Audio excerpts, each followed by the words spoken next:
Joining us tonight, rested up from that event in the Big Apple, Christopher Hitchens, author and journalist on the line from Washington, D.C.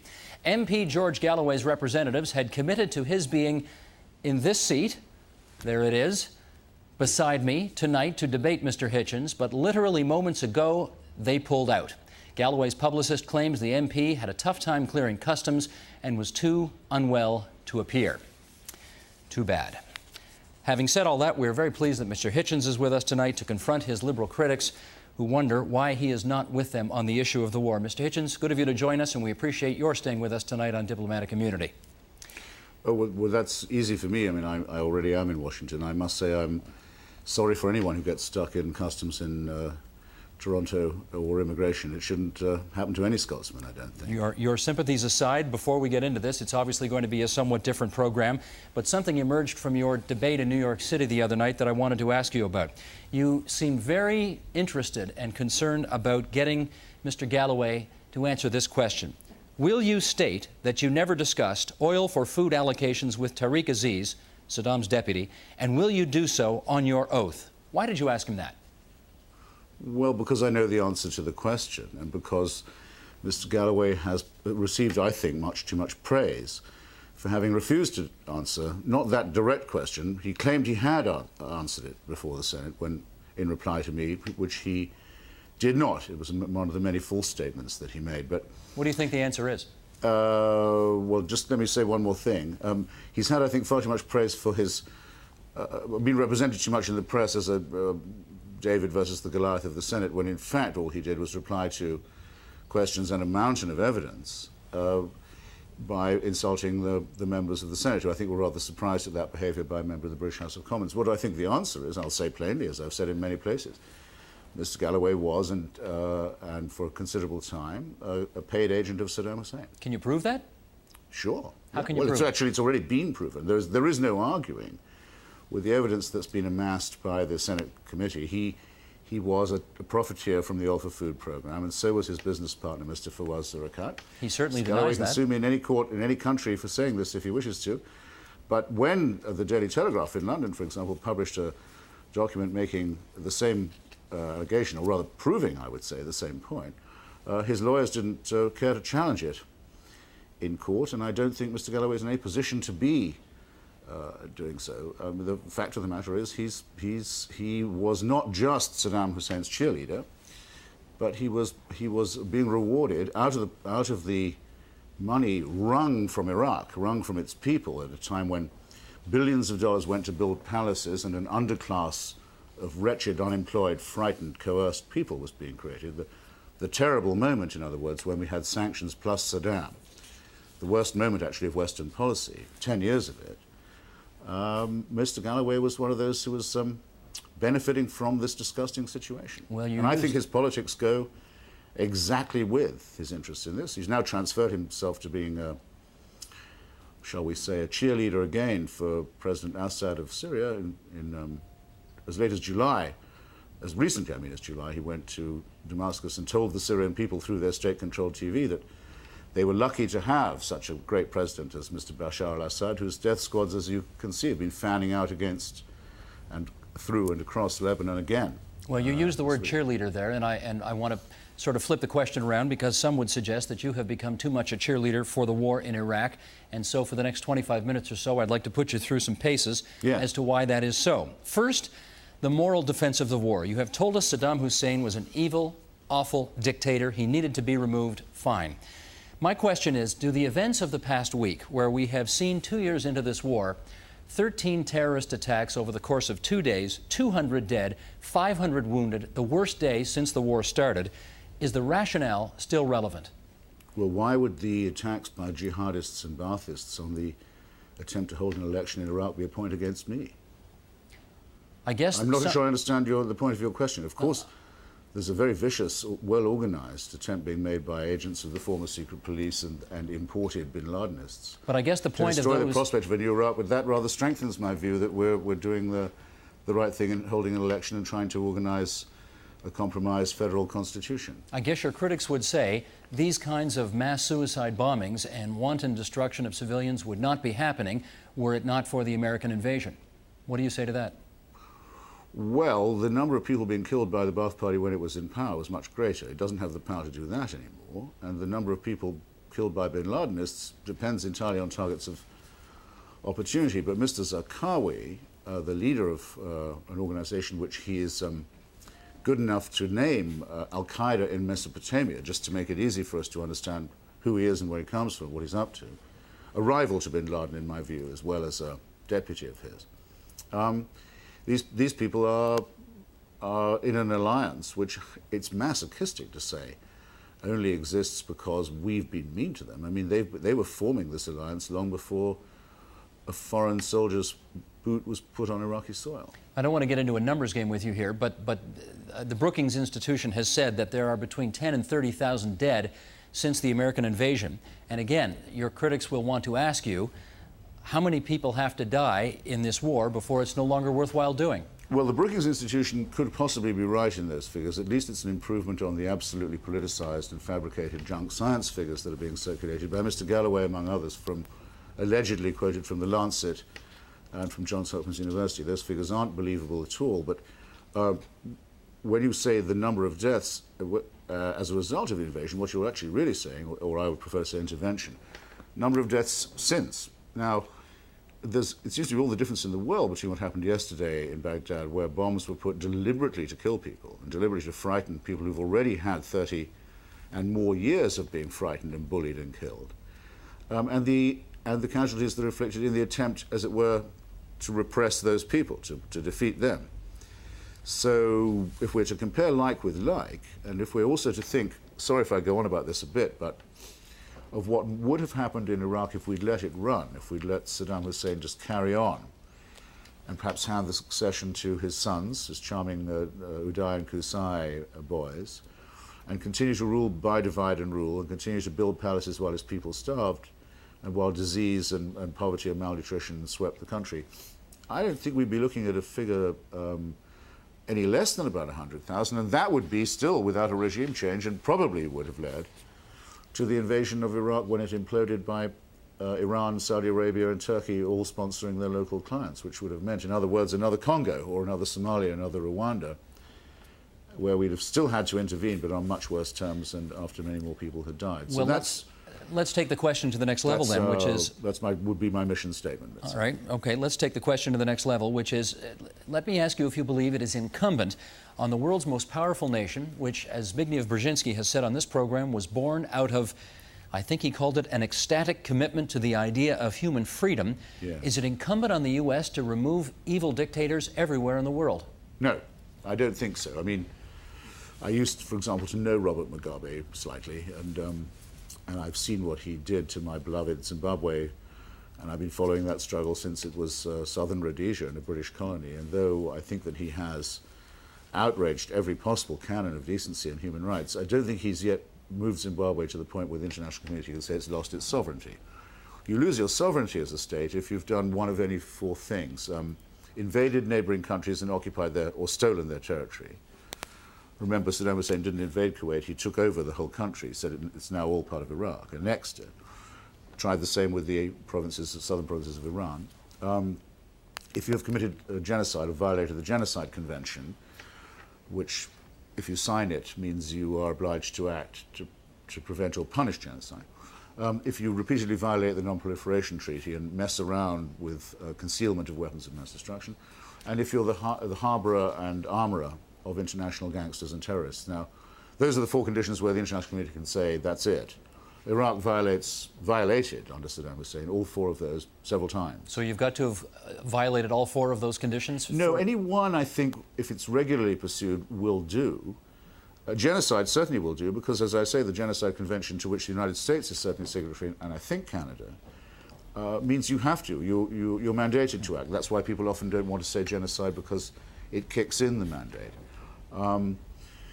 The others, together or separately, make a pretty good case. But in the case of Iraq, every single precept and principle of the United Nations and international law had been violated repeatedly, and Iraq was in breach of more resolutions than almost any other country has ever been, and repeatedly so, and was under international sanctions, wasn't in that sense a sovereign state, and had its north and south portions patrolled by no-fly zone aircraft from originally Britain, France, and the United States, later Britain and France, to prevent the recurrence of genocide. This couldn't have gone on forever. Obviously, at one point or another, there would have been another confrontation. I think it was right to decide that we would pick the time, not Saddam Hussein, as he always had been allowed to before. Okay, we've talked about the moral cause for war. Let's talk about the realist case for war. I'm going to start, at the risk of incurring your wrath, by quoting one of your least favorite people, and that's Henry Kissinger. Yes. Kissinger said, "I did not see how we could project the war against terror and leave intact a government that had the largest army in the region, potentially the largest oil income, and the greatest capacity to support terrorism. I thought, like Clinton, like Bush, like every other intelligence agent I met, that Saddam had weapons of mass destruction." Now, we know Kissinger's not your favorite, but do you agree with him on this? It's not a matter of my agreeing with him, I don't think. I mean, Hans Blix thought that Iraq had weapons of mass destruction. Jacques Chirac thought Iraq had weapons of mass destruction. The peace movement, or as it calls itself, thought so. In fact, one of the powerful arguments made, they thought, against intervening was you can't, because Saddam will kill too many people in reply with his weapons of mass destruction. That's in common. Actually, Henry Kissinger almost never lets me down, just as he was against intervening in Bosnia or Kosovo. He was for a long time opposed to intervening in Iraq because he thought it was too dangerous, and he has recently written a very stupid piece comparing it, as the most ignorant leftists do, to the quagmire in Vietnam. So I know what you want to do to me, and I must admit that even the mention of his name brings sort of a surge of bile up my esophagus. But what he said is something that any op-ed columnist could have said and did, and what was common knowledge. Well, so far in the 8-year history of this show, no one's vomited on camera, so we're going to try and keep that record intact. This is as close as you're going to get. Okay, okay. However, Christopher Hitchens, no WMDs, no strong connection with Al-Qaeda, no connection with 9/11, and as George Galloway said, a war based on a lie. What about all that? Fine. It's not true there are no WMDs for a start. You know that the UNSCOM, the most recent inspectors, still will not certify Iraq in their report as free of WMDs because they haven't found the ones that the Iraqis confessed that they had before the war. That's plain fact. We looked at the inventory that they had declared, and that's after being found repeatedly cheating and repeatedly concealing and repeatedly lying. They were finally, after various defectors had blown the gaff on them, they were made to give out a list. Okay, this we admit. This is the minimum we admit to have. They never turned them over. They never had them tagged. They never had them submitted to the inspectors. They were always in breach of the resolution. Furthermore, we now know, as a result of evidence acquired after the intervention, but solid, absolutely solid, from Saddam's scientists, that in particular Dr. Mahdi Obeidi, who led troops to the ingredients of a nuclear centrifuge that he'd buried under the orders of Qusay Hussein, that program was still latently active, and we know that Saddam's people were in Damascus as late as March 2003 negotiating with Kim Jong-il's people to buy Korean missiles off the shelf. So anyone who says you can't mention WMD and Saddam in the same breath is fooling themselves. Okay, as but terrorism, did the Bush administration oversell the WMD angle? In my opinion, as a matter of fact, yes, in a way it did, and so did Mr. Blair, of whom I'm more of an admirer than Mr. Bush. I think that they said in their minds and to themselves, and in some ways in their program, it's easier to scare people than to enlighten or educate them. And they said that Bush actually never did say imminent threat, but I think Mr. Blair more or less did, with his talk about how quickly Iraq could have mobilized. Look, I don't think Saddam Hussein, given his record, deserved the benefit of any doubt or the presumption of any innocence. He had used such weapons. He'd been caught many times concealing them, trying to buy them in Niger, for example, where actually the evidence that that was true is still upheld by British and French and other European intelligence services. The question was, could one leave that alone? Could a responsible prime minister or president of a democracy say, well, let's assume that Saddam is on the level this time? I wouldn't want to face my voters if I'd made that decision. The other case that those who are realists make is, and there's a very famous book up here in Canada by a Canadian author named Linda McQuaig called It's the Crude Dude. Oil. In another lifetime, I think you probably would have been suspicious about oil. How come you're not this time? Well, in a way, it's always true that policy towards Iraq has to do with oil. I mean, we might not be as interested in that region as we are if it didn't contain rather large amount of the world's proven oil reserves. And I certainly remember when Saddam Hussein blew up the Kuwaiti oil fields and set fire to them in 1991 when withdrawing, and also knocked off the wellheads and allowed them to flood into the Gulf. It was thought that it might take 10 years to repair that ecological catastrophe. If any of your viewers think that it's okay to have that amount of the world's oil, that narrow a base, that narrow a channel of trade controlled by a psychopathic crime family, if that makes them feel relaxed, good for them. Blood for oil for me was the time when, under the Reagan administration actually, and to some extent under the Clinton administration too, and Carter, it was decided that Saddam was a better friend for America than Iran was. And we basically backed him, not just in his war with Iran, but after it, at the time he was committing genocide in Kurdistan. That seems to me to have been blood for oil, much more than this one was. But if the argument holds at all, it holds for all policies, including the ones that kept Saddam in power. Okay, we have talked about the moral case for war. We have talked about the realists' case for war. In our remaining moments, I'd like to talk about the idealists' case for war. I didn't mention the terrorism. I just didn't want anyone to think that I skipped it. Do you mind? Okay. You did ask me. Forgive me, go ahead. No, well, I should simply say Mr. Zarqawi was identified and found in Iraq. We don't know all of his movements, but we know he came from Afghanistan to Iraq, I think hoping to profit from the next failed state. So the al-Qaeda forces, or if you like, the bin Ladenist forces, were in Iraq already, and there's every evidence that they had indulgence from Saddam Hussein, as there is every evidence that the people who blew up the World Trade Center in 1993, in particular a certain Mr. Yassin, who mixed the chemicals for that attack, went straight, once he was stupidly released by the FBI, having been interviewed and given bail, went straight to Baghdad and was sheltered there until the intervention, and is still being looked for. It would be, again, a very, very naive person, I think, who thought that the evidence that Iraq was not dabbling in these waters was to be overlooked. To say, well, no, Saddam wouldn't do a thing like that. It doesn't matter if there's a rogue state that has the murder of Leon Klinghoffer as its guest, the bomb maker of 1993 as its guest, Mr. Abu Nidal, once the most wanted man in the world, as its guest. Of course, they'd never do anything really nasty. Look, would you, as an elected leader of a democracy, be willing to face your people and say, I thought that was a chance worth taking? I have to say I would not. The idealist case for war. Do you Yes. really believe, not hope, but believe it's possible to create a liberal representative democracy in Iraq? Hope or believe? Well, I know Iraqis and Kurds, this is the flag of Kurdistan on my lapel, who really want to do it, and who realize that it's the only way for Iraq, that there should be a federal and democratic process so that no one faction can dictate. There should be no solution via dictatorship or partition or racist murder or civil war. That leaves you with the chance of the only option of a federal democracy. I know there are real forces in Iraq, secular, leftist, Iraqi and Kurdish groups who are fighting for it. I will simply have to say I'm on their side. Do I think they'll win? I don't know, but I'm on their side whether they win or lose. What I can't stand is people who don't care whether they win or lose, or, as Mr. Galloway announces himself to be, take the opposite side and say that the real forces of liberation in Iraq are the jihadists and Baathists. That seems to me to be a straight-out capitulation to fascism. And I've taken my stand with these Iraqi comrades, and I'm not going to let them down, not even if Cindy says so. Not even if Cindy Sheehan, not even I if presume Cindy you mean. says so. No. I understand. Sorry. That's how unsentimental I am. And you wanted me to be an idealist.